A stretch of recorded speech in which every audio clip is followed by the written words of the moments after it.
Hi అండి, నేను మీ Tejasri. Welcome to Teja square. ఈరోజు నేను పోట్రీ బ్యాగ్ చేసి చూపించబోతున్నానండి. ఇది చేయటం చాలా ఈజీ. ప్రతి ఒక్కరి ఇంట్లో ఆకుపట్టు క్లాతులు అనేవి చాలా ఈజీగా దొరుకుతాయి కాబట్టి నేను దాన్ని యూస్ చేసుకుని ఇలా చేయబోతున్నాను.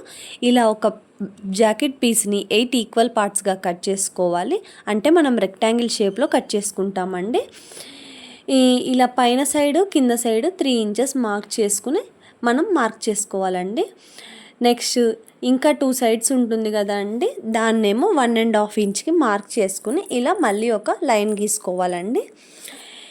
ఇలా రెక్టాంగిల్ షేప్లో గీసుకున్నాక పైన కింద 3 ఇంచెస్కి మార్క్ చేసుకున్నాం కదండి. 3 ఇంచెస్ అంటే హాఫ్గా అంటే 1.5 ఇంచ్కి ఇలా ఫోల్డ్ చేసుకుని స్టిచ్ చేసుకోవాలండి.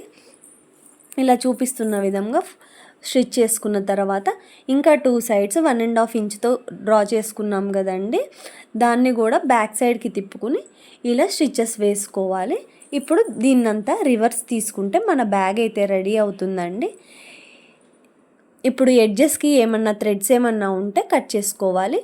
ఇంకా దీన్ని డోరీ అంటారండి. దీన్ని దాంట్లోకి ఎక్కించుకుంటే మన పోట్రీ బ్యాగ్ అనేది రెడీ అవుతుంది.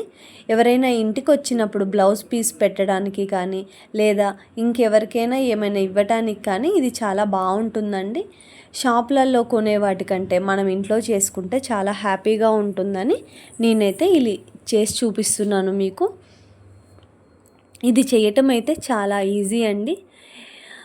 ఇలా డోరీ మొత్తం ఎక్కించుకున్నాక మనకి ఎంత అవసరం ఉంటుందో అంత తీసుకుని మిగతాది కట్ చేసుకుని ఇలా ముడి వేసుకున్నామంటే మన బ్యాగ్ రెడీ. ఇందులో మనం ఇప్పుడు ఏవైనా వేసుకోవచ్చు. చూడండి ఎంత క్యూట్గా ఉందో.